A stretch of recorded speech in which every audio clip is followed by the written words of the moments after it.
Orient bell tiles studio से आप देख रहे हैं एबीपी न्यूज। नमस्कार, मैं हूं संदीप चौधरी। आज सीधी बात संडे स्पेशल में बात ऑपरेशन सिंदूर की। कल सीडीएस ने chief of defence staff general Anil Chauhan ने कुछ अहम जानकारी साझा की और जानकारी भी साझा की गई सिंगापुर में, सात समंदर पार। दो विदेशी news channel stroke news agencies को उन्होंने साक्षात्कार दिया, इंटरव्यू दिया और कहा कि ऑपरेशन सिंदूर में शुरुआती दौर में हमें नुकसान हुआ। यह बात मान ली सीडीएस ने और एक चैनल ने, ब्लूमबर्ग की जो रिपोर्टर थी या जो एंकर थी, सवाल पूछा कि पाकिस्तान तो कह रहा है कि 6 विमान आपके गिराए, तो उन्होंने कहा बिल्कुल गलत।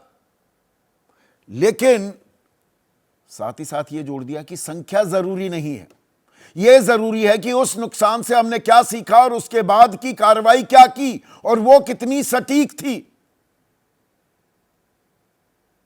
अब यहां पर सीडीएस के इस बयान से कि हुआ कुछ नुकसान, राजनीतिक उफान मच गया है, घमासान शुरू हो गया है भारत में। मुख्य विपक्षी दल कांग्रेस कह रहा है हम तो ये सवाल पहले से पूछ रहे थे और ये जानकारी साझा क्यों नहीं की जा रही थी। 17 मई को पूछा था लोकसभा में नेता प्रतिपक्ष कांग्रेस के वरिष्ठ नेता राहुल गांधी ने कि हमारे कितने विमान गिरे बताइए, तो तब कहा गया था कि ये तो पाकिस्तान की भाषा बोली जा रही है। तो हमारे सीडीएस सात समंदर पार सिंगापुर में किसकी भाषा बोल रहे हैं, यह भी तो सवाल होगा ना। और विदेशी समाचार एजेंसियों या चैनलों को इंटरव्यू दे दिया जाता है, भारतीय चैनलों को यह जानकारी साझा क्यों नहीं कराई जाती। तो डीजीएमओ जो जानकारी दे रहे थे, लगातार प्रेस ब्रीफिंग हो रही थी, क्या उसमें पूरी जानकारी नहीं दी गई? और क्या देश को पूरी जानकारी देना सरकार की जिम्मेदारी नहीं है? इसमें वक्त की कोई सीमा नहीं है। यह मैंने कल भी कहा था, आज भी दोहरा रहा हूं। जानकारी कब साझा करनी है यह सरकार का अख्तियार है, वो सरकार तय करे। पर किस्तों में जानकारी क्यों दी जा रही है? इससे असमंजस पैदा होता है क्या? कंफ्यूजन होती है क्या?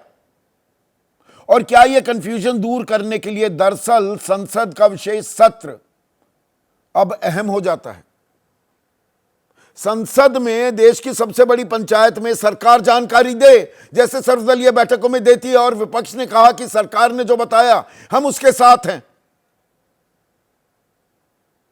चुनावी रैलियां की जाएं या सभाएं की जाएं या रोड शो किए जाएं और उसमें ऑपरेशन सिंदूर की ताल ठोकी जाए। कैसे पाकिस्तान बिलबिला रहा था, गिड़गिड़ा रहा था, आग्रह किया, तो हमने संघर्ष विराम कबूल किया। तो पीओके क्यों नहीं ले लिया? अब रक्षा मंत्री कह रहे हैं हम अगली बार हुआ तो 3 आतंकवादी मांगेंगे, उनसे मोस्ट वांटेड जो हैं। इस बार क्यों नहीं मांगे? किन शर्तों पर मध्यस्थता की गई? क्योंकि भारत का तथाकथित दोस्त, न जाने वो कौन सी दोस्ती है, कौन सी यारी है, 10 बार कह चुके कि मैंने मध्यस्थता कराई, और कारोबार का हवाला देते हैं, टैरिफ वॉर्स का हवाला देते हैं कि मजबूर किया पाकिस्तान और भारत को युद्ध विराम के लिए, और दोनों देशों को एक साथ जोड़कर दिखा रहे हैं डोनाल्ड ट्रंप। तो क्या देश को जवाब नहीं मिलने चाहिए? क्या विशेष सत्र नहीं होना चाहिए? क्या इसी तरह से राजनीति करके जो पाकिस्तान को हमने सबक सिखाया और सिखाया है, इसमें कतई कोई दो राय नहीं हो सकती, लेकिन मुंह में कसैला स्वाद हम जानबूझकर कर रहे हैं क्या? एक सफल ऑपरेशन का नुकसान होता है, उसकी पूरी जानकारी दी जाए, या सिर्फ राजनीति होती रहेगी? चुनावी रैलियां होंगी, वहां ताल ठोकेंगे, विपक्ष अपनी राजनीति साधेगा। ऐसे में आपकी राय, आपके सवाल और आपके सुझाव, जो अब सीधा सवाल के अहम हिस्सा बन चुके हैं, उनका रहेगा इंतजार। तो बात होगी ऑपरेशन सिंदूर की, और ताजा जानकारी जो आई है उससे राजनीतिक घमासान मच गया। और जानकारी किसने साझा की? No other person less than the chief defence staff, chief defence of staff general Anil Chauhan ने, और यह जानकारी कल दी। एक जगह नहीं, दो दो जगह इंटरव्यू में। सिंगापुर में थे, शांग्रीला डायलॉग समिट था वहां पर, और ब्लूमबर्ग और रॉयटर्स को दिए अपने इंटरव्यू में सीडीएस अनिल चौहान ने कहा कि ऑपरेशन सिंदूर में हमें नुकसान हुआ था। यह सवाल लगातार विपक्ष पूछ रहा था। ब्लूमबर्ग के एंकर ने भी पूछा कि पाकिस्तान दावा कर रहा है कि 6 विमान गिरे आपके, कि बिल्कुल गलत। तो कितने गिरे? आंकड़ा जरूरी नहीं है। यह सीडीएस अनिल चौहान ने कहा कि आंकड़ा जरूरी नहीं है, यह जरूरी है कि उससे हमने क्या सीखा और उसके बाद क्या कार्रवाई की, और पाकिस्तान के दुश्मन के दांत खट्टे कर दिए। तो अब विपक्ष जो ये सवाल पहले से ही पूछ रहा था, 17 मई से राहुल गांधी ये सवाल पूछ रहे हैं कितने विमान गिरे। इसमें जोड़ दिया था रेवंत रेड्डी ने, तेलंगाना के मुख्यमंत्री ने 2 दिन पहले, कि कितने राफेल गिरे। ये सवाल तो पूछे जा रहे हैं। अब कांग्रेस कह रही है कि सीडीएस कह रहे हैं हमारे जहाज गिरे, तो सरकार को जवाब तो देना होगा, और इसके लिए विशेष सत्र बुलाइए संसद का। चुनावी रैलियां ना कीजिए, चुनावी रैलियों में जो आप लोगों को बता रहे हैं संसद में बताइए पूरी जिम्मेदारी के साथ, और यह भी बताइए कि सीज फायर क्यों करना पड़ा। अगर दुश्मन गिड़गिड़ा रहा था, बिलबिला रहा था, घुटनों के बल आ गया था, तो उसके आग्रह मात्र पर हम क्यों मान गए? शर्तें क्या थी? वो शर्तें देश के सामने खुलासा क्यों नहीं हो रहा है? कांग्रेस के राष्ट्रीय अध्यक्ष मल्लिकार्जुन खड़गे तो कह रहे हैं देश को गुमराह कर रही है मोदी सरकार, चुनावी सभाएं कर रही है, लोगों को बता रही है कैसे पाकिस्तान को सबक सिखाया, कैसे ऑपरेशन सिंदूर अभी जारी है, सिंदूर बांटने की भी तैयारी थी, अब उस पर कहीं रोक लगी है। तो राजनीतिक फसल तो दोनों तरफ से काटने की कोशिश हो रही है। बीजेपी अपनी चुनावी रैलियां कर रही है, बैठकें कर रही है, इस मुद्दे को लगातार उठा रही है, और सवाल कर रहा है विपक्ष भी कि राष्ट्रभक्ति की लौ में सारा का सारा चुनावी फायदा कहीं बीजेपी ना उठा ले जाए। लेकिन इसमें जो सबसे गंभीर सवाल है, क्या वो अटके भटके घूम रहे हैं?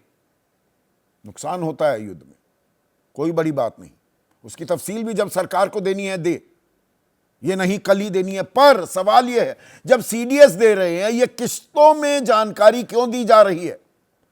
कल सीडीएस बोले, उससे एक दिन पहले एयर चीफ मार्शल कह रहे हैं कि ये क्या मेक इन इंडिया आपने लगा रखा है, आत्मनिर्भरता का नारा।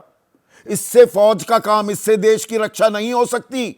आप कॉन्ट्रैक्ट करते हैं, करार करते हैं, 10 साल से जो काम चल रहे हैं हमारे को, वो साजो सामान, वो असलहे, वो विमान मिलते तो है नहीं।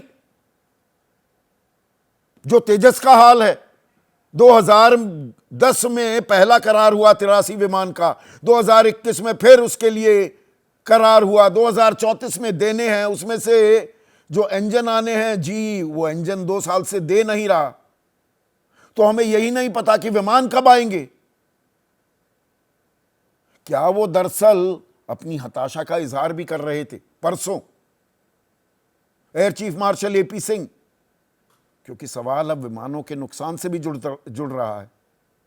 और इसमें 15 मई को जो देश के विदेश मंत्री एस जयशंकर ने बयान दिया कि we informed Pakistan at the start of the operations, दरअसल बोला at the start of the operation we informed Pakistan. और कांग्रेस इस मुद्दे को ले उड़ी थी कि भाई आपने क्यों बताया पहले, और बता दिया इसीलिए नुकसान हुआ है क्या ये? अब एस जयशंकर कह रहे हैं नहीं, हमने 22 तारीख का बदला 22 मिनट में ले लिया था, उसके बाद हमने जानकारी दी। तो ये जो क्रोनोलॉजी है, ये कहीं ना कहीं तो सरकार की तरफ से बताई जानी होगी ना। और इसमें सवाल ये भी है, डीजीएमओ से लगातार जानकारी ली जा रही थी, तो डीजीएमओ बता देते ये बात, सीडीएस को सिंगापुर में जाकर बताने की जरूरत क्या पड़ी? क्यों पड़ी? और इसमें मध्यस्थता की शर्तों का फिर सवाल जुड़ जाता है। तो मध्यस्थता क्या डोनाल्ड ट्रंप के दबाव में की गई?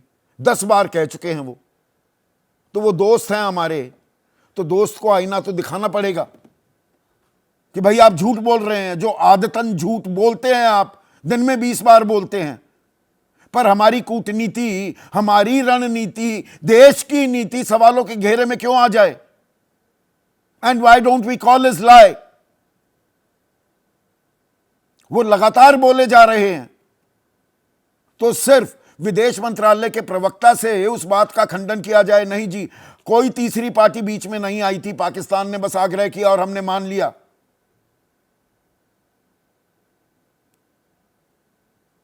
तो इन सवालों के जवाब क्या हमें मुकम्मल तौर पर पूरे मिलेंगे या राजनीति होगी? अब कांग्रेस के बारे में लगातार बीजेपी कह रही थी, अब फिर कह रही है कि कांग्रेस को पाकिस्तान के दावे पर ज्यादा भरोसा है। कांग्रेस ने सर्जिकल और एयर स्ट्राइक पर भी सवाल उठाए थे, पर जो यहां पर अधिक जानकारी, जो और ताजा जानकारी मिल रही है, वो तो सीडीएस दे रहे हैं, एयर चीफ मार्शल दे रहे हैं। और ये वक्त एकजुट होने का था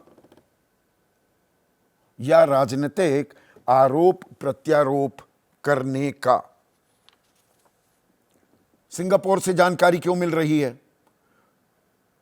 कांग्रेस रक्षा तैयारियों की व्यापक समीक्षा की मांग करती है और करगिल समीक्षा समिति की तर्ज पर एक एक्सपर्ट कमेटी बने। करगिल के बाद भी एक एक्सपर्ट कमेटी बनी थी, अब यह मांग भी की जा रही है।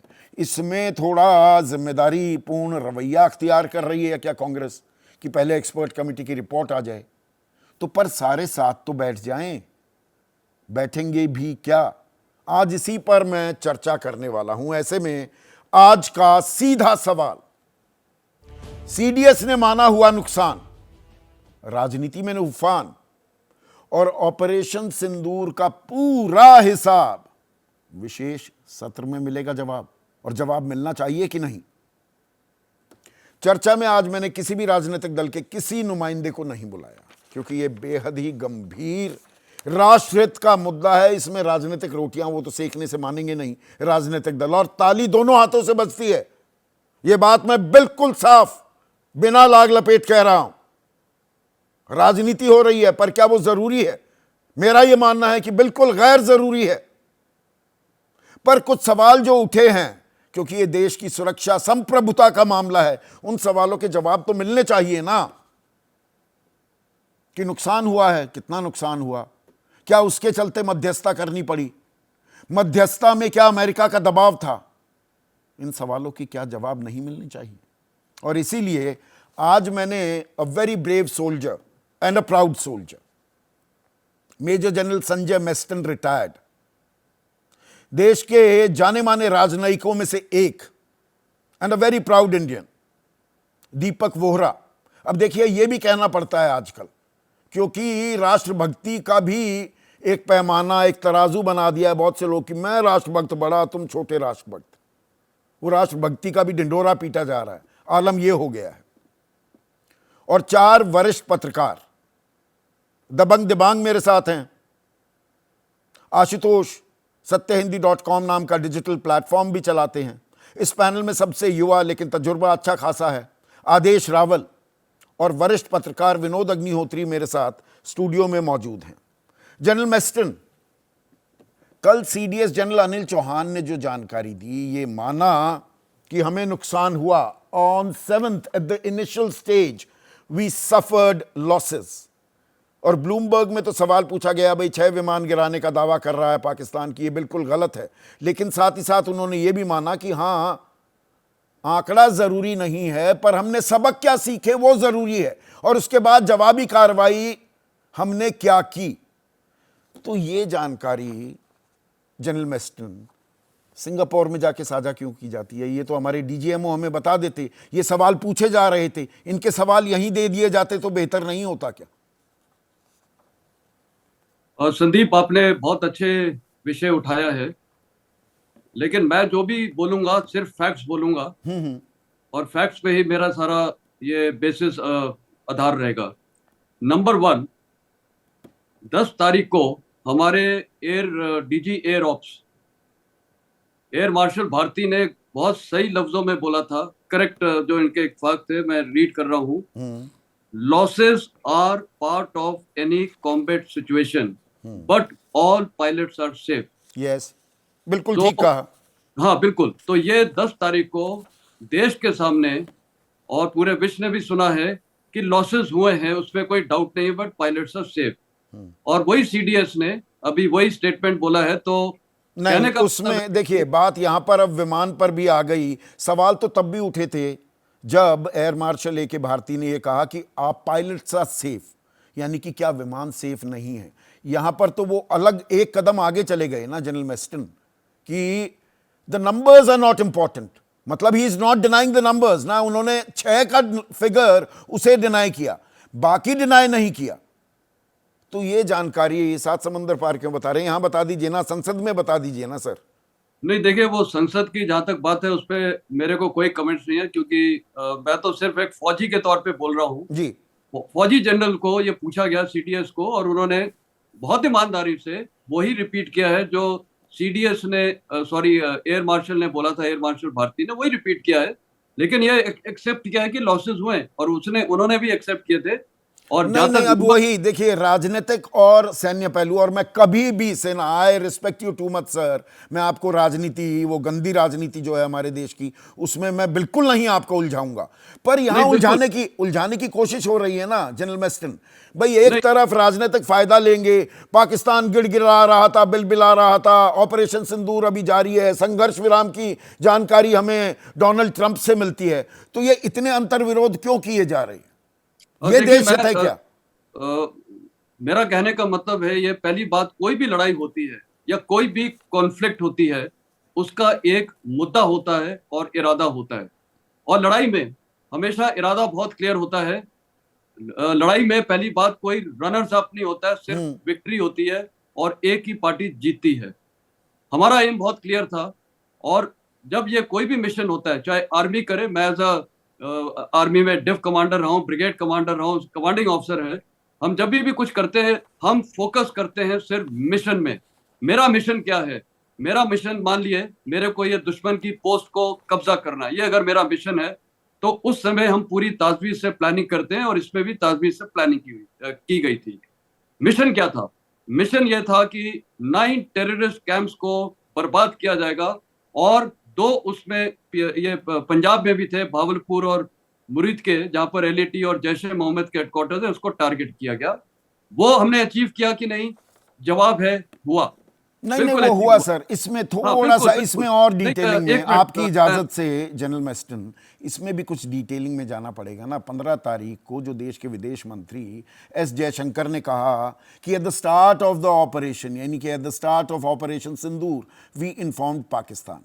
अब इसमें देखिए, मैं सिमेंटिक्स में नहीं जा रहा हूं, उनका मतलब बिल्कुल ये भी हो सकता था कि भाई वो 22 मिनट का ऑपरेशन जो हमने किया 7 तारीख को तड़के सुबह, वो करने के बाद हमने पाकिस्तान को इन्फॉर्म किया। या विपक्ष जो इशारा कर रहा है कि अरे आपने पहले बता दिया और आप यू वर ओनली टारगेटिंग, हमने तो दरियादिली दिखाई कि हमने सिर्फ आतंकवादी ठिकानों को हम निशाना बनाएंगे, तो पाकिस्तानी एयरफोर्स को हमने ब्रीदिंग स्पेस दे दी, वो तैयारी करके बैठ गए, तभी हमें यह नुकसान उठाना पड़ा। यही तो कह रहे हैं, we rectified tactics and then went back and hit them with full force. मैं पूरी डिटेलिंग में नहीं जा रहा हूं, वो ये बात मान रहे हैं ना। तो क्या ये चूक भी हो सकती है? ये तो देश को जानना है ना सर, जानना होगा ना, जानना चाहिए ना।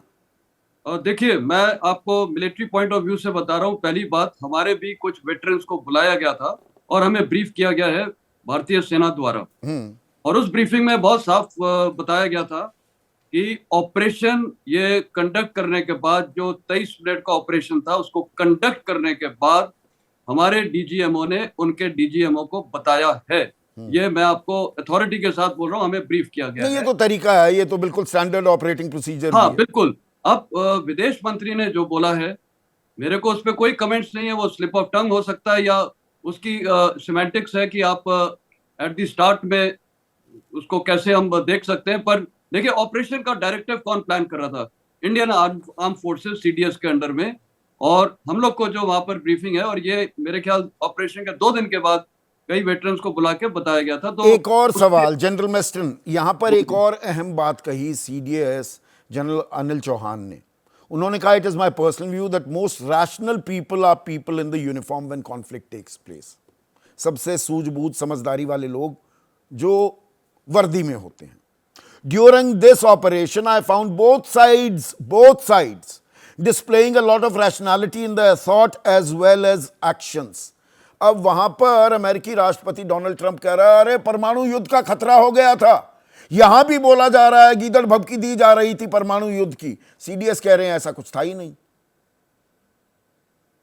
बिल्कुल, जहां तक परमाणु युद्ध का सवाल है, both sides are rational. CDS का स्टेटमेंट बहुत ही, मैं बोलूंगा, मैच्योर स्टेटमेंट है। पर मैं इसमें एक और चीज ऐड करना चाहूंगा मेरे एक्सपीरियंस से। ये मेरा तजुर्बा है और ये मैं अपने स्टेटमेंट पे स्टैंड करता हूँ। पाकिस्तान न्यूक्लियर थ्रेट कभी भारत के साथ यूटिलाइज नहीं करेगा। इसका कारण ये है, पाकिस्तान की सेना, कल मैं एक चैनल में, ये अदनान सामी के साथ वो जज था, उस चैनल में उसने क्लियर बोला है कि पाकिस्तान सेना क्या कर रही है। वो कश्मीर के बहाने पैसा इकट्ठा करती है, डोनेशन, और अपनी जेबें भरती है।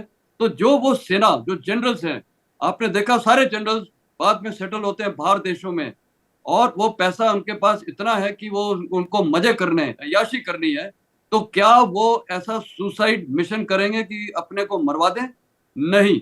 तो ये एक न्यूक्लियर बोगी थ्रेट है, ये जो पाकिस्तान हमेशा प्ले करती रहेगी। नहीं, और इस टाइम उसमें प्ले करने में सीडीएस अनिल चौहान तो ये कह रहे हैं ना सर कि ऐसा कुछ किया ही नहीं गया।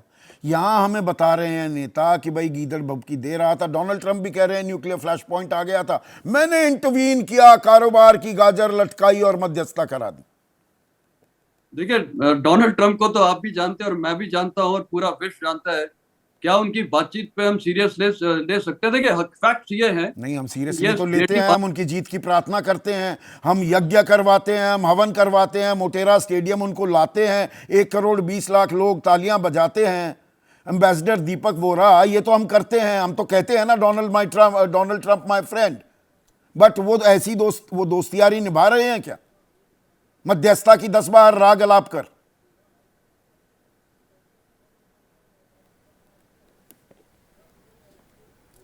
क्या मैं जवाब दे सकता हूं सर? जी सर, प्लीज। थैंक यू, आपको बहुत बहुत धन्यवाद। अभी मैं सुन रहा था कि मेरे घनिष्ठ मित्र जनरल मेस्टन कह रहे थे इनकी बहुत इज्जत करते हैं, पूरी देश में इनकी इज्जत होती है, बाकी आपके पत्रकार फिर बताएंगे। अब मैं आपको डिप्लोमेटिक पॉइंट ऑफ व्यू से बताता हूं। अभी जो मध्यस्थता की बात कर रहे हैं मैकडोनल्ड ट्रंप साहब, मान लीजिए कि जनरल मेस्टन मेरे बहुत घनिष्ठ मित्र हैं, हम दोनों एक दूसरे पे पत्थर फेंक रहे हैं, आप खड़े हुए हैं बीच में आकर, भाई पत्थर फेंकने बंद करो, आप मुझे कहते हैं मत मारिए उनको कहते हैं मत मारिए मुझको, हम कहते हैं अच्छा हम आपस में सुलह करते हैं, हम बात करते हैं, आप जाके अजी मैंने वहाँ पे मध्यस्थता करके सब बंद करा दिया। मैंने आपकी बात नहीं सुनी है, मैंने डायरेक्टली उनसे बात की है। तो ये बात बतानी, तो ये बात तो सर आप इतने बड़े डिप्लोमेट रहे हैं दीपक जी, तो ये डोनाल्ड ट्रंप को बताना तो पड़ेगा ना 10 बार। कोई इट्स नॉट अ जोक, कोई आदमी लगातार फिर भी वही रटाया राग अलापता रहे। सर डिप्लोमेसी में हम ये नहीं करते, उसको बताने से क्या होगा सर? पब्लिकली मैं कह सकता हूं कि डोनाल्ड ट्रंप चोर है, डाकू है, झूठा है, मुझे क्या मिलेगा सर? वो नाराज हो जाएगा। हमने ये नहीं कहा कि मध्यस्थता कि ये झूठ बोल रहा है, हमने कहा हमने आपस में समझौता किया। दूसरी चीज मैं आपको ये बता देता हूं सर, ये जो एयर चीफ मार्शल साहब ने कहा है कि हमारे पास इतने जहाज कम हैं, नहीं आए, वो तो बात कर रहे थे उनकी स्क्वाड्रंस की, उसका ऑपरेशन सिंदूर से क्या संबंध है सर? वो तो टोटली अनरिलेटेड इशू है। ऑपरेशन सिंदूर जहां तक है, अब मैं आपको एक चीज और बता, नहीं डिप्लोमेसी पे रहते हैं ना सर, ऑपरेशन सिंदूर पे तो आएंगे। सर 1 मिनट रुकिए ना, मैं आता। डोनाल्ड ट्रंप 1 मिनट, वो दोस्त हैं हमारे, हम तो ये कहते आए हैं भाई बहुत अच्छे डियर फ्रेंड हैं, तो वो डियर फ्रेंड हथकड़ियों में भारतीय नागरिकों को वापस भेजते हैं। वो हमारे जो स्टूडेंट्स हैं उनको वीज़ा देने से साफ इनकार कर रहे हैं। अभी 22 अप्रैल को हमारे 26 लोग मार दिए पाकिस्तान द्वारा पाले पोसे गए आतंकवादियों ने। तो आईएमएफ में जहां उसकी वोटिंग राइट्स कितनी सर 57% का वेटेज है, वो पाकिस्तान को पैसे दिलवा देता है। पाकिस्तान का ट्रेड डेलीगेशन वहां पर जाता है, पाकिस्तान और भारत के रिश्तों को वो फिर हाइफनेट करके दिखाते हैं। मैं हरियाणा से आता हूं सर, वेस्टर्न यूपी के इलाके से। यहां पर एक कहावत है दोस्ती यारी को लेकर, ऐसी दोस्ती यारी भीत के दे मारी। भीत मतलब दीवार को। I don't need such a friend, मैं ऐसी दोस्ती को मारता हूं दीवार पर। Why can't we tell Trump that? अब मैं सर, आप जो डोनाल्ड ट्रंप साहब इस समय राष्ट्रपति अमेरिका के शायद 3 साल के बाद नहीं होंगे सर। हम अपने संबंध देश के साथ खराब नहीं करते एक व्यक्ति के कारण, ये बड़ा क्लियर है सर। ये आप भी जानते हैं, मैं भी जानता हूँ। बीच में पुतिन साहब ने कुछ कहा नहीं कहा, हमने रूस के साथ अपने संबंध खराब नहीं किए सर। अंतर्राष्ट्रीय मामलों में वो कहते हैं अगर आपको लॉयल्टी चाहिए सर, लिसन टू दिस, अगर आप लॉयल्टी चाहते हैं तो बाजार से कुत्ता खरीद के ले आइए। There is no loyalty in international relation. अब जहाँ तक अमेरिका का सवाल है, हमने उनको मोटेरा स्टेडियम में ये किया, क्यों नहीं किया सर? उस समय वो क्या कह रहे थे, बाद में कुछ और कह दिए तो क्या फ़र्क पड़ता है सर? आज आप और मेरी दोस्ती है, मैं आपकी बहुत इज्जत करता हूँ। 2 महीने के बाद कुछ हो जाता है, लोग आज ही आप तो उनकी तारीफ कर रहे थे या जनरल मेस्टन की तारीफ कर रहे थे, मैं भविष्य को कैसे देख सकता हूँ सर? डिप्लोमेसी में हम एनालाइज करते हैं जो एक्चुअल सिचुएशन होती है। अब जो 1987-88 में आप जानते हैं सर कि वो ऑपरेशन ब्रास टैक्स हुआ था, आई वॉज मार्जिनली इन्वॉल्व। हमने 6 लाख सोल्जर्स मोबिलाइज किए थे राजस्थान सेक्टर में और आतंकिस्तान ने 2 लाख किए। डर ये था कि कहीं पे गलती से गोली चल गई तो क्या होगा, तो हमने फिर अग्रीमेंट किया कि अगर हम ऐसा कुछ करेंगे आपको बताएंगे, आप ऐसा कुछ करिए हमें बताइएगा। सिमिलरली हमारी सिविल न्यूक्लियर फैसिलिटीज़ की लिस्ट 1 जनवरी को हम उनको देते हैं, वो हमें देते हैं। ऑपरेशन ब्रास टैक्स के बाद जो समझौता हमने किया था तो वो इट हैज़ बीन होल्डिंग। इसीलिए अगर विदेश मंत्री ने कहा है कि सून आफ्टर, जब ये हुआ सर, अब ये उसने 3 मिनट के बाद का या 15 मिनट के बाद का या 12.5 मिनट, दैट इज नॉट ठीक कह रहे हैं। हमने बताया कि हमने एम्बेसडर वो आप बिल्कुल सही कह रहे हैं, पर ये जानकारी हम विशेष सत्र बुलाकर या डीजीएमओ या विदेश मंत्रालय के जरिए ही साझा क्यों ना करें, ये किस्तों में। Again I am asking a very season diplomat. अब सिंगापुर में 7 समंदर पार सुरखाब के पर लगे हैं, मैं बताता हूं सर, ब्लूमबर्ग में सुरखाब के पर लगे हैं या रॉयटर्स में, उनको आप सवालों के जवाब दे देंगे, यहां क्यों नहीं दे देते? नहीं सर, ये सिंगापुर में जो शैंग्री-ला डायलॉग होता है वो बहुत बड़ी एक इंटरनेशनल कॉन्फ्रेंस होती है, म्यूनिख देश से बड़ा है कुछ की तरह है। दिल्ली का जो रायसीना डायलॉग है सर, देश से बड़ा तो कुछ हो ही नहीं सकता ना। तो सर वहाँ पे जो उन्होंने आलोचना किसी की नहीं, उन्होंने पूछा कि क्या if you look at, read it very carefully, भाई क्या नुकसान हुआ? उन्होंने कहा कॉन्फ्लिक्ट में तो हमेशा नुकसान होता है, दोनों तरफ से नुकसान होता है। आपको याद होगा 71 की लड़ाई मतलब में उन्होंने सीधा ये तो मान लिया हमारे विमानों का नुकसान हुआ है ना सर। सर आप मुझसे बेहतर भाषा के भी ज्ञाता हैं, डिप्लोमेटिक लैंग्वेज के, मान तो लिया ही ना, हमने ना तो नहीं किया। हमने कहा 6 की फिगर गलत है और उन्होंने कहा कि नंबर से ज्यादा जरूरी है। हमने सबक क्या लिया, तो इसके मायने क्या है? सर थोड़ा बहुत तो पढ़ा लिखा मैं भी हूं, थोड़ी लैंग्वेज में जानता हूं, आपसे कम जानता हूं। नहीं सर, आप मुझसे बहुत ज्यादा पढ़े लिखे हैं सर। आपका कितना तजुर्बा है इन जर्नलिज्म। सर उन्होंने सिर्फ ये कहा है कि जंग होती है तो नुकसान होता है सर, ये मैं भी जानता हूं, फेयर पॉइंट, मैं भी इन्वॉल्व रहा हूं सर। नुकसान तो होगा, लेकिन ये पिन पॉइंट करना कि इतना हुआ, उतना क्यों हुआ, उसका कितना हुआ, ये हल्के हल्के आता है ना सर। तो ये किस्तों में जानकारी क्यों दी जा रही है कि कारगिल में सर एक वेल कोऑर्डिनेटेड, देखिए देश जब हमने, 1 मिनट सर, करेक्ट, आप अगर मेरा सवाल या एनालिसिस गलत हो तो आप प्लीज मुझे कॉज करेक्ट कीजिएगा। 22 तारीख को हमारे 26 लोग मारे गए, उसके बाद देश ने जो एकजुटता दिखाई, सरकार ने संयम भी बरता, जो ऑपरेशन सिंदूर को हमने अंजाम दिया, हमारी जल थल वायु सेना ने जो कदम ताल की, जो सिंक्रोनाइजेशन थी, वो काबिले तारीफ। 100 आतंकियों को ढेर करना, 9 आतंकी ठिकानों को नेस्तनाबूद करना, 11 एयर बेसिस का नुकसान करना, लाहौर के एयर डिफेंस सिस्टम को तबाह कर देना, ये कोई आसान काम नहीं है। पर वो एकजुटता जो बाद में डिप्लोमेटिक फिनेस में चाहिए थी, जो एक कोऑर्डिनेटेड एक आवाज में हम जानकारी देते फिरें, वो ताना बाना थोड़ा बिखरता दिखाया क्या? नहीं sir, not at all sir.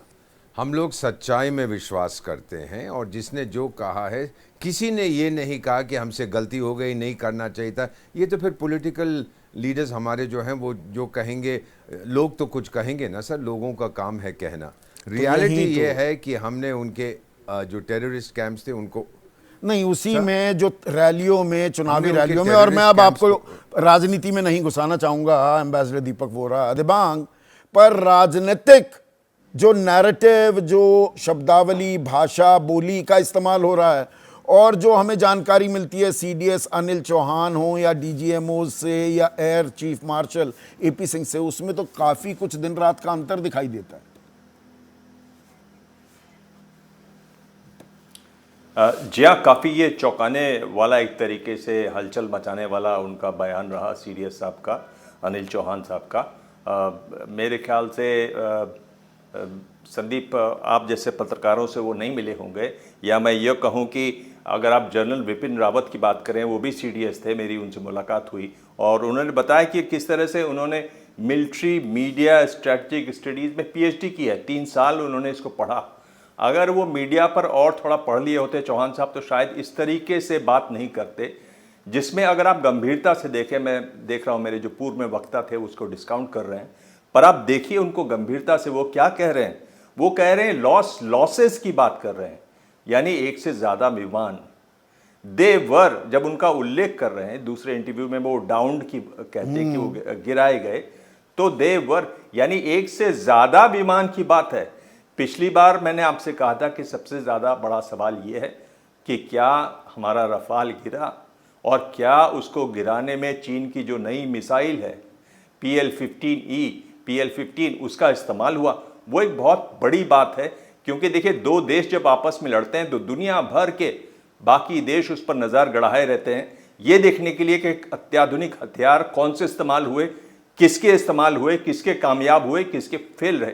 तो ये एक बात है जिस पर तब नहीं, ये भी आप अहम पॉइंट उठा रहे हैं। विस्तार आ रहा है, एक विमर्श ये भी चला था कि भाई चीन के हथियार फेल हो गए, फुस बम निकले, तुर्की के वो ड्रोन वो तो किसी काम के नहीं निकले।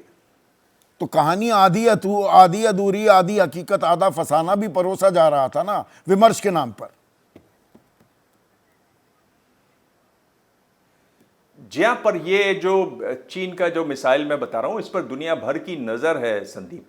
ये मिसाइल ऐसा है, जब ये विमान से अलग भी हो जाता है तो इसका अपना रडार है, उसके हिसाब से मिसाइल चलता है। जैसे ही अलग होता है उसके बाद इसमें एक बूस्टर है जिससे इसकी गति और तेज़ होती है। 5 मैक मतलब आवाज़ से 5 गुनी तेज़ इसकी रफ्तार है। तो काफ़ी ऐसा मिसाइल है जिस पर सब देखना चाहते थे और पहली बार कहा जा रहा है कि यहाँ इस्तेमाल हुआ। अगर इस पर और विस्तार आता, मुझे लगता है विस्तार आएगा ज़रूर आगे, तो वो उससे और चीज़ें समझ में आएंगी। सीडीएस साहब ने जो कहा, मुझे लगता है कि वो इससे बचते बहुत अच्छा होता। और लोग कह रहे हैं कि नहीं, उन्होंने सिंगापुर में कहा तो कोई बात नहीं। मुझे लगता है यहाँ भारत में बात करते, दूरदर्शन पर या और किसी चैनल पर बात करते तो कहीं ज़्यादा अच्छा होता। ये एक बहुत महत्वपूर्ण सवाल है। नहीं, इस सवाल में राजनीतिक रूप से भी है, सेना का राजनीतिकरण भी कहीं जुड़ जाता है ना। फिर यहाँ पर जो राजनीतिक भाषा इस्तेमाल हो रही है, नैरेटिव गढ़ा जा रहा है, सेना जो हमें बता रही है, दोनों तस्वीरों में तो अंतर आ गया ना। यहां तो समन्वय की जरूरत थी, ये अंतर क्यों आ रहा है? देखिए, वो तो अंतर आएगा, ये अंतर तो आएगा ही संदीप, ये अंतर तो स्वाभाविक है।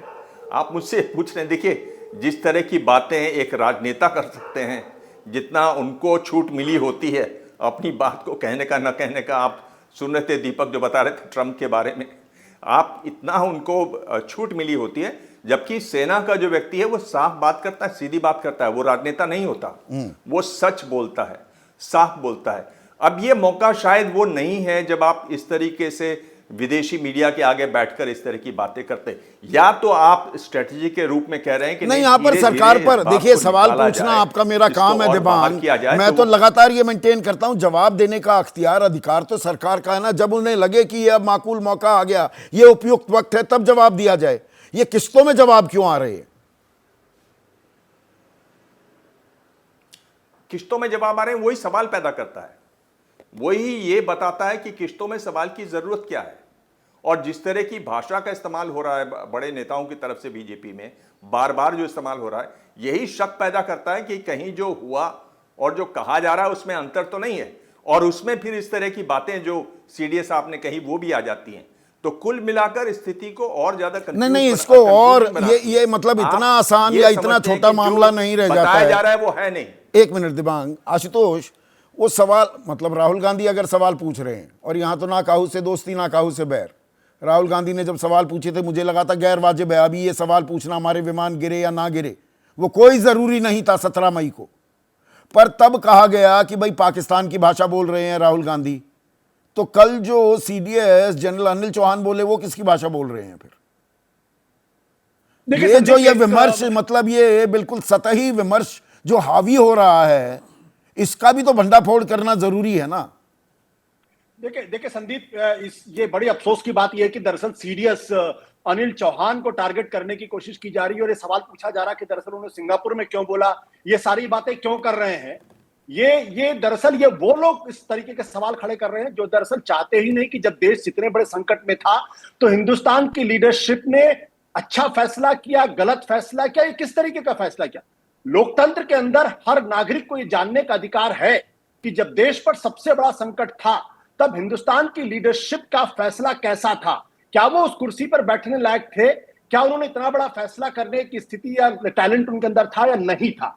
नहीं, अफसोस पर की मैं बात है कि एक सेकंड, आपने कहा जो ये सवाल पूछ रहे हैं वो कुछ एजेंडा, ये सवाल तो मैं भी पूछ रहा हूं, सिंगापुर में जाकर क्यों ये जवाब दिए जा रहे हैं, यहां क्यों नहीं दे दिए? सात समंदर पार क्यों ये किश्तों में जवाब आ रहे हैं? मैं संदीप, मैं आपकी बात नहीं कर रहा हूं, मैं दरअसल उन ट्रोल आर्मी की बारे में बात कर रहा हूं और जो एक खास तरीके का मीडिया है जो दरअसल इस पूरे मामले पे सीडीएस को ही विलन बनाने की कोशिश कर रहा है। मुझे लगता है कि जो बात सीडीएस अनिल चौहान ने कही वो चीज तो पूरी दुनिया को 7 और 8 मई को पता थी, सारे अखबारों में पता थी, हिंदुस्तान के अखबारों में उसका जिक्र था, कोई गाहे बगाए जिक्र था, कोई इस तरीके का जिक्र था। तो जब ऑपरेशन सिंदूर के समय मैं मान सकता हूं कि सब इस बारे में जानकारी नहीं देनी चाहिए थी, लेकिन उसके 20 दिन के बाद, 10 दिन के बाद, 1 हफ्ते के बाद क्यों नहीं देश को जानकारी मिली? मैं ये कह रहा हूं Ashutosh, and correct me if I am wrong, अपनी थिंकिंग में आज भी ना दो, 20 दिन बाद दो, पर तारीख बता दो कि भाई विशेष सत्र बुलाएंगे, हम पूरी जानकारी देंगे।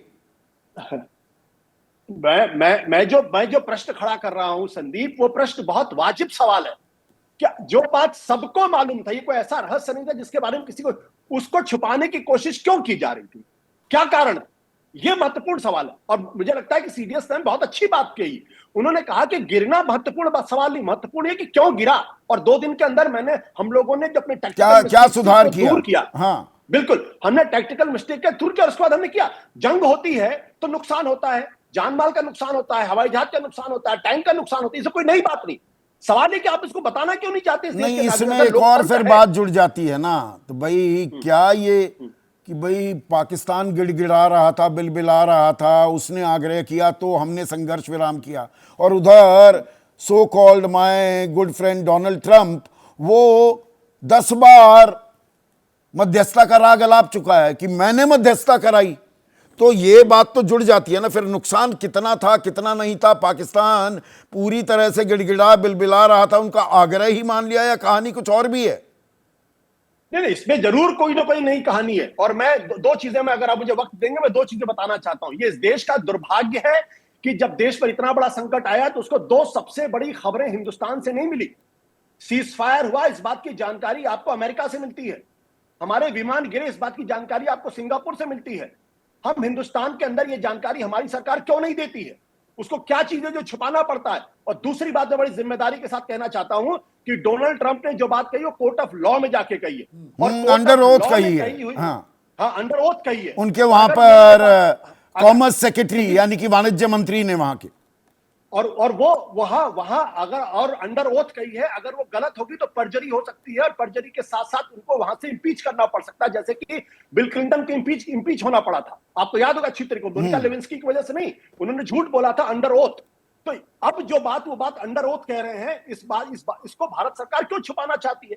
आप बताइए ना उस बारे में। तो मैं जो महत्वपूर्ण सवाल करना चाहता हूं, वो सवाल बहुत महत्वपूर्ण इसलिए है कि भारत के लोकतंत्र के अंदर और दुनिया में यह देखा गया है कि सरकारें पूरी तरीके से छिपाने का काम करती हैं, बचाने का काम करती हैं। आज जो लोग ये कह रहे हैं कि आर्मी का मनोबल गिर रहा है, जब बोफोर्स को कंट्रोवर्सी खड़ी हुई थी, जब विपक्ष सवाल कर रहा था, यही विपक्ष था, क्या तब हिंदुस्तान की सेना का मनोबल नहीं गिरा था? बोफोर्स को लेकर क्या क्या बातें नहीं कही गई थी? किस तरीके से जॉर्ज फर्नांडिस और भारतीय जनता पार्टी के नेताओं ने उस वक्त बोफोर्स का किस तरीके से मजाक उड़ाया था? नहीं, पर इसका दूसरा पहलू भी है आशुतोष। क्या इस फैक्ट को डिनाई किया जा सकता है? 9 आतंकी ठिकाने नेस्तनाबूद किए, 100 से ज्यादा आतंकी ढेर किए, वो मसूद अजहर वो रोता गाता फिर रहा था, ए अल्लाह, ए खुदा, मुझे भी, मेरी भी जान ले लेता, जब उसके घर के 10-12 आदमी मारे गए भारतीय हमले में, या 11 जो हवाई अड्डे हैं उनको नुकसान हमने पहुंचाया, इन बातों को भी डिनाई नहीं किया जा सकता ना। ऑपरेशन सिंदूर भारतीय सेना की कदमताल की एक अजब मिसाल भी कायम की है हमने। नहीं संदीप,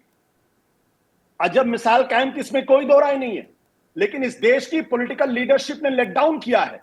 क्यों लेट डाउन किया है?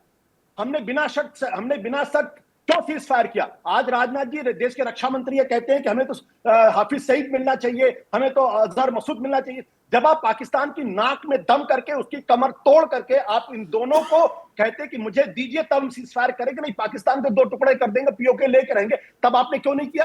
तो अब इनमें अब दरअसल सीज फायर की ये किन शर्तों पर हुआ? अब जनरल अनिल चौहान, सीडीएस का बयान से लेकर विमानों का नुकसान से लेकर संघर्ष विराम, जो ये सारी बातें जुड़ रही हैं, इसमें संघर्ष विराम की शर्तें कितनी अहम हो जाती हैं और क्या वो देश को पता नहीं होनी चाहिए? बिल्कुल पता होनी चाहिए देश को। देखिए संदीप, मुझे तो अच्छी तरह याद है हमारा जो इसके पहले का कॉन्फ्लिक्ट था, कारगिल का कॉन्फ्लिक्ट था। कारगिल की लड़ाई के बाद क्या इस तरह का माहौल बना था? इसलिए नहीं बना था क्योंकि जो तथ्य सामने आए थे, कमेटी बनाई गई थी और सबके सामने रख दिए गए थे। अगर आप तथ्य रखेंगे तो ये माहौल नहीं बनेगा। सीडीएस के बारे में व्यक्तिगत रूप से मैं जानता हूँ, बहुत ही गंभीर और बहुत ही सुलझे हुए व्यक्ति हैं वो, और वो सोल्जर की तरह बोले हैं। क्योंकि यहाँ किसी ने उनका इंटरव्यू लिया नहीं, या किसी ने शायद कोशिश की होगी कि नहीं की होगी। वहाँ उनसे जब इंटरव्यू लिया है न्यूज एजेंसी ने और उससे सवाल पूछा तो उन्होंने एक सोल्जर की तरह जवाब दे दिया। तो मैं इसमें तो सीडीएस की कोई कमी नहीं देखता, कमजोरी नहीं देखता। उन्होंने जो एक सोल्जर को कहना चाहिए वही कहा, जो एयर मार्शल भारती ने भी कहा था उसमें। इन्होंने तो फिर सरकार की तरफ से बयान आने चाहिए ना, ये नहीं कि सीडीएस चौहान ने बोल दिया वो सवालों के घेरे में आ जाएं। हाँ। वो अपना खुद निपटे। तो ये तो जिम्मेदारी डाल देने की बात। दूसरी बात, बोरा साहब अगर होंगे तो मैं एक चीज जरूर पूछना चाहूंगा कि 10 बार डोनाल्ड ट्रंप ये कह चुके, कोर्ट ऑफ लॉ में जाके कह चुके, जो कि अभी आशुतोष ने कहा, मैं उस बात को अब दोहराना नहीं चाहता हूं। एक डिप्लोमेटिक प्रोसीजर ये भी तो है कि अगर भारत सरकार ये मानती है कि वो गलत बोल रहे हैं डोनाल्ड ट्रंप, तो भाई अमेरिकन एम्बेसडर को बुला के उनसे, है ही नहीं कोई एम्बेसडर आज की तारीख में, नहीं तो डिमार्च तो दे ही सकते हैं। वैसे एम्बेसडर बोरा, आप रिस्पॉन्ड करना चाहेंगे इस सवाल को लेकर? अंडर ओथ भी वहां पर बोला गया कि नहीं जी हमने मध्यस्थता कराई है, और अगर गलत बोला तो फिर किसी अमेरिकन एम्बेसडर, क्या हमारे पास कोई रास्ते नहीं है बस कि इग्नोर कर दें कि why do we need to take him seriously, बस ये स्टांस लेकर बैठे रहें?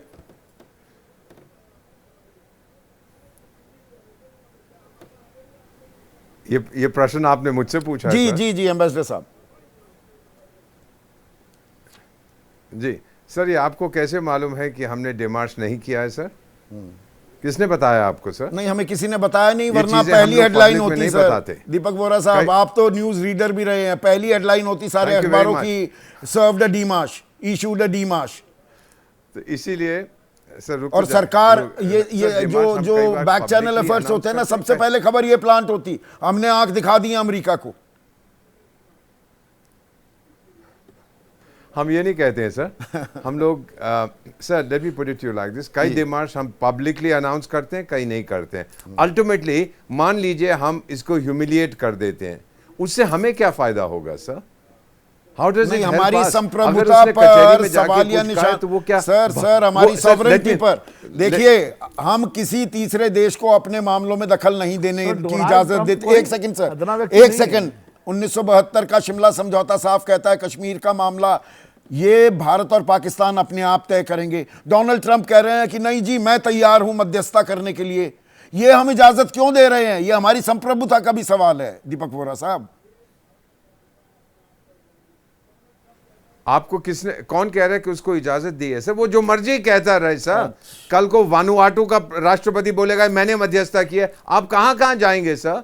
If he is saying so, let him say it. मुझे क्या इंक्रीमेंटल बेनिफिट है कहने की? इंडिया पाकिस्तान की रिलेशनशिप, मुझे क्या फायदा है उससे सर? आप नहीं, नुकसान नहीं होता है। भारत पाकिस्तान को एक ही तराजू में तोल रहा है। अगेन इन द वर्ल्ड आप सर, मैं एक सवाल पूछता हूं सर, अर्जेंटीना के जो लोग हैं उनको कोई फर्क पड़ता है कितने लोग मारे गए इस जंग में? कोई फर्क नहीं पड़ता उनको।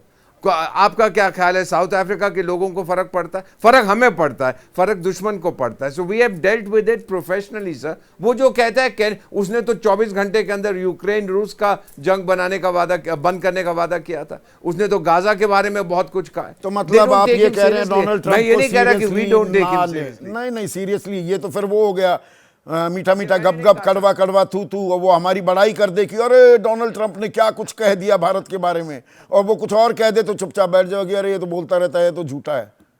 You can't have your cake and eat it too sir. ये मैंने नहीं कहा है सर, बिल्कुल नहीं कहा sir. I did not say this at all sir, please sir. मैंने ये कहा है कि why should I respond to everything. तो मतलब हर चीज का जवाब क्यों दिया जाए? मैं आपकी बात समझ गया हूं विनोद। नहीं देखिए, हर चीज का जवाब क्यों दिया जाए, ये आपने कहा सरकार का अधिकार है, सरकार जब उचित समय समझे जवाब दे दे। लेकिन सरकार को ये जरूर कहना चाहिए कि भाई ठीक है, अभी समय नहीं है, हम संसद के सत्र में जवाब देंगे। अब जो विशेष सत्र नहीं बुला रहे हैं, मानसून का सत्र आ रहा है, सरकार की तरफ से एक बात ये आ जाए तो ये सारे प्रश्न बंद हो जाएंगे। अब सीडीएस ने बोला, सीडीएस ने एक तरह से विपक्ष का जो आरोप है उसको एक तरह से कंफर्म कर दिया कि अभी तक तो ये हो रहा था गिरे कि नहीं गिरे, क्या हुआ नहीं हुआ। एयर मार्शल ने भी बहुत तरीके से अपने तरीके से उन्होंने जो नहीं, पर यहाँ पर अभी भी देखिए ये वन अपमैनशिप का खेल पूरी तरह से शुरू नहीं हुआ है कि देखिए हम कह रहे थे इतने विमान गिरे, कितने गिरे, हम उस आंकड़े में जा ही नहीं, जाना भी नहीं चाहिए उसमें। पर यहाँ एक जो अभी थोड़ी, और मैं पूरी गंभीरता से ये बात और थोड़ा सा हल्का सा डिफेंसिव मोड में भी, क्योंकि I might be proven wrong, जो थोड़ी परिपक्वता दिख रही है कि भाई विशेष सत्र में ये बातें हो जाएं और गली मोहल्लों पे हम ये तय ना करें बिल्कुल किसके आरोप सही हैं किसके गलत। दरअसल देश की सबसे बड़ी पंचायत ही सबसे उपयुक्त जगह है जहां इन सवालों के जवाब मिलने चाहिए। सबसे उचित जगह वही है, वहां विपक्ष के सारे प्रतिनिधि होंगे, सरकार होगी, प्रधानमंत्री होंगे, रक्षा मंत्री होंगे, गृह मंत्री होंगे, सारे जिम्मेदार लोग होंगे, सारी जानकारी होगी और रिकॉर्ड पे आएगी। और जो बात रविंद्र मिश्र हैं, पर ये जो बात मैं कह रहा था, एक और जो मेरे मन में है कि सरकार जब चाहे तब बताए ना। अहमदाबाद वासी वो कह रहे हैं कि नुकसान हुआ भी है तो इस नुकसान को पब्लिक नॉलेज में इस समय लाकर क्या हम पाकिस्तान का फायदा नहीं करेंगे। नहीं, ये बात ठीक है उनकी, वो सरकार, हो सकता है ये भी एक एंगल रहा हो कि सरकार पाकिस्तान का जो दावा है उसको पुष्ट नहीं करना चाहती कि भाई भारत का नुकसान भी हुआ है। तो सीडीएस क्यों कर रहे हैं? नहीं, अब सीडीएस की मैंने कहा ना, वो सोल्जर हैं, सोल्जर कभी सोल्जर के मुंह से हमेशा सच बात निकलती है, वो एक सच्चे सैनिक की तरह बोल रहे हैं। पर एक और पहलू इसका बिल्कुल पलट पहलू जो है आदेश, वो डिप्लोमेट भी नहीं है। प्रकाश हिरानी हैं, बेंगलुरु वासी हैं, वो कह रहे हैं विपक्ष बेवजह ऑपरेशन सिंदूर पर सवाल उठाकर पूरी दुनिया में हमारी किरकिरी करवा रहा है, सवाल नहीं उठाने चाहिए हमें। विपक्ष के बारे में ज्यादा कहा जा रहा है, सवाल तो खैर मैं भी उठा रहा हूं अभी। ये नहीं, एक्चुअली हर वो व्यक्ति जो सवाल उठा रहा है उससे सबको आपत्ति है कि सवाल सरकार से क्यों पूछा जा रहा है। एक ट्रेंड आया संदीप जी इस देश में कि आप सरकार से सवाल नहीं पूछ सकते। क्यों नहीं पूछ सकते सरकार, और किससे पूछा जाएगा सवाल? ये एक रूटीन था कि सत्ता से सवाल पूछना, सत्ता से मीडिया सवाल पूछती थी, विपक्ष सवाल पूछता था। ये इसके ऊपर बहुत लोगों को आपत्ति है कि नहीं, इस बारे में बात मत करिए। 1962 के युद्ध में मैं नहीं यहाँ पर ये एक चीज अंडरलाइन करना चाहूंगा आदेश, एक सेकंड। 1962 का युद्ध चल रहा था और क्योंकि हमारी तैयारियां पूरी नहीं थी, हम चीन से पिट रहे थे, और अटल बिहारी वाजपेयी जो बाद में देश के प्रधानमंत्री भी बने हैं, उन्होंने विशेष सत्र की मांग की। सरकार को ऐसा घेरा कि तत्कालीन प्रधानमंत्री जवाहरलाल नेहरू के पसीने निकाल दिए। तो वो भी दौर था, सवाल तो पूछते आए हैं हम। विशेष सत्र बुलाया गया, और विशेष सत्र बुलाया गया था ना। विशेष सत्र तो 26/11 मुंबई में आतंकी हमले के बाद भी बुलाया गया। नहीं, तो क्या पंडित नेहरू ने ये कहा था कि वाजपेयी जी पाकिस्तान की बात कर रहे हैं? क्या मुंबई हमले के बाद ये कहा गया था कि विपक्ष जो है वो पाकिस्तान की बात कर रहा है? आज ही ऐसा क्यों होता है? सरकार से सवाल मत पूछो, बहुत बड़ा गुनाह हो जाएगा। अरे भाई, इस देश के लोगों ने आपको चुना है, आपको 3rd टर्म दी है, आप रिस्पॉन्सिबल हो उसको, इस देश के लिए, हर चीज़ के लिए, और जवाबदेही किसकी होती है? सरकार की होगी ना। लेकिन आप जैसे ही आपने सवाल पूछा, आप पाकिस्तान की बात कर रहे हो, आप देशद्रोही हो गए हो, आप खालिस्तानी हो गए हो, आप खान मार्केट गैंग हो गए हो, आप टुकड़े टुकड़े गैंग हो गए हो। क्या है भाई ये? सरकार से ही सवाल पूछे जाते हैं, चाहे कोई भी परिस्थिति हो। हाँ, देर सवेर हो सकती है, मैं अपनी बात पूरी कर रहा था। जब तक ऑपरेशन सिंदूर चला तब तक विपक्ष ने, समूचे विपक्ष ने सरकार का साथ दिया। ऑल पार्टी 2 बार ऑल पार्टी मीटिंग बुलाई गई, प्रधानमंत्री नहीं आए, उसके बावजूद भी किसी ने कुछ नहीं कहा। लेकिन अब जब विपक्ष ये कह रहे हैं कि आप 70 स्पेशल सेशन बुलाइए पार्लियामेंट का, उसमें सरकार को बताइए। अच्छा, आप लोगों को ये क्यों लगता है संदीप जी कि ये बद्री आलम जो आप बात कह रहे हैं, एक सेकंड आदेश, बद्री आलम है गोरखपुर वासी, वो ये कह रहे हैं कि विपक्ष को कहा जा रहा है, जो बात आप कह रहे थे उसी को आगे बढ़ा रहा हूं, विपक्ष को कहा जा रहा है कि सवाल मत पूछो, सही समय नहीं है। और बीजेपी ऑपरेशन सिंदूर पर वोट मांग रही है, चुनावी रैलियां निकाली जा रही हैं। अब ये थोड़ा हो सकता है विपक्ष मतलब बैठकर आपके लिए तालियां बजाता रहे? विपक्ष के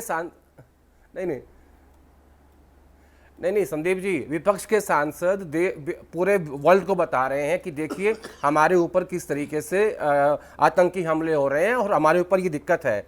लेकिन इधर सत्ता पक्ष जो है वो वोट मांग रहा है, सिंदूर घर घर भेजने की बात कर रहा है, और विपक्ष के ऊपर आरोप ये है कि भैया आप इस पर राजनीति कर रहे हो। ये समझ से बाहर है। अच्छा, दूसरी बात, जब इस देश की राजनीति में राष्ट्रवाद आता है, किसी भी बहाने से आए, ये एक इत्तेफाक है कि उसका फायदा सिर्फ बीजेपी को ही मिलता है, विपक्ष उसमें पिट जाता है। आप देख लीजिए बालाकोट की बात, 2019 में जब बालाकोट स्ट्राइक हुई, उसके किसको फायदा हुआ? 303 सीट बीजेपी की आई। इस बार विपक्ष ने बड़ा टेक्निकली काम किया और उन्होंने कोई सवाल खड़ा नहीं किया। उन्होंने कहा कि मोदी जी आप पीएको को कब्जा कर लीजिए, हम आपके साथ हैं। क्यों ऐसा हुआ? बीजेपी का नैरेटिव क्यों पिट रहा है? क्योंकि प्रधानमंत्री मोदी से लोगों की बहुत उम्मीदें हैं कि ये ऐसा प्रधानमंत्री है घर में घुस के मारेगा और छोड़ेगा नहीं। लेकिन जब अमेरिका सीज फायर की बात करता है तो वो उम्मीदें टूट जाती हैं, और जब उम्मीदें टूटती हैं तो उसके बाद फिर आप कहते हो कि उसमें असल दिक्कत तो यही है, ये राजनीतिक जंग जो हुई है, आतंकवाद के खिलाफ जंग करने निकले थे, उसमें हासिल क्या हुआ, कितने दांत खट्टे किए, किन शर्तों पर सीज फायर हुई, ये पता होना चाहिए। पर राजनीति हावी हो गई है और कहीं ना कहीं गाहे बगाए। जनरल मेस्टन आपको जोड़ना भी चाह रहे थे, सारी जिम्मेदारी क्या सीडीएस अनिल चौहान के मत्थे डाल दी जाएगी या air chief marshal AP Singh कुछ सवाल पूछ रहे, वहां हल्के से पूरे के पूरे नैरेटिव को धकेल दिया जाएगा? मेरी जो रेपुटेशन भारतीय सेना में है, मैं बिल्कुल स्ट्रेट टॉक करता हूं आपके जैसे, तो मेरे को थोड़ा टाइम दिएगा जी। मैंने पूरी डिस्कशन सुनी और बहुत अच्छे सवाल उठे हैं। पहली बात जो मैंने बताई थी कि लड़ाई का मकसद होता है जीत, और वो हम जीते हैं। पर मेन चीज है कि ये देखिए, हमने शुरुआत हुई थी कि हमारे क्या एयरक्राफ्ट गिरे हैं, लॉसेस हुए हैं, और ये तो आपको पता है कि 2 सीनियर ऑफिसर्स ने, डीजी एयर ऑप्स ने और सीडीएस ने बोला है कि हुए हैं। अब सवाल उठता है, आर्मी में कहावत है नेवर रीइंफोर्स अ फेलियर, कहने का मतलब है ये जो हमारे लॉसेस हुए हैं, उसके बाद हमने 8, 9, 10 को भी, और 10 को तो सॉलिड स्ट्राइक की थी, बिल्कुल, उसके बाद कोई जहाज गिरा नहीं है। तो कहने का मतलब है, अभी किसी ने बीच में बोला कि कारगिल रिव्यू कमेटी हुई थी, ऐसी सब वॉर के बाद एक कमेटी बनती है, स्ट्रेटेजिक ऑपरेशनल मिलिट्री लेसन्स को ड्रॉ किया जाता है। उदाहरण के तौर पे, मैं director general military operations directorate में था, ब्रिगेडियर डीडीजीएमओ था, मैं चाइना को देखता था। मैंने खुद हेंडरसन ब्रुक्स रिपोर्ट भगत वाली वो पढ़ी है, जो पढ़ी है, कभी सार्वजनिक नहीं हो पाई सर, वो पूरी आज तक सार्वजनिक नहीं हुई है। ये भी एक अपने आप में इट्स वेरी सैड। हाँ, वही मैं बोल रहा हूँ, 1962 में ये रिपोर्ट हुई थी। ये सिर्फ मिलिट्री, सर 20 सेकंड्स प्लीज। हाँ, ये मिलिट्री लेसन्स थे, तो इसमें भी मिलिट्री लेसन्स जो है हम निकालेंगे, और वो पब्लिक के लिए कभी बताए नहीं जाएंगे। कारण ये है कि अगर पब्लिक को बताएंगे तो दुश्मन को पता चल जाएगा। राजनीति अलग है, मिलिट्री लेसन्स को कभी, पर राजनीति को और सेना को इसका आपस में घालमेल नहीं होना चाहिए। The respect the nation has for brave soldiers like you general Meston, वो जारी रहनी चाहिए। उसे राजनीति के मैदान में घुसाने की कोशिश नहीं करनी चाहिए, और जो भी जानकारी है वो संसद के विशेष सत्र में देश से जब सरकार चाहे साझा करनी चाहिए, किश्तों में ना दी जाए। आज इतना ही।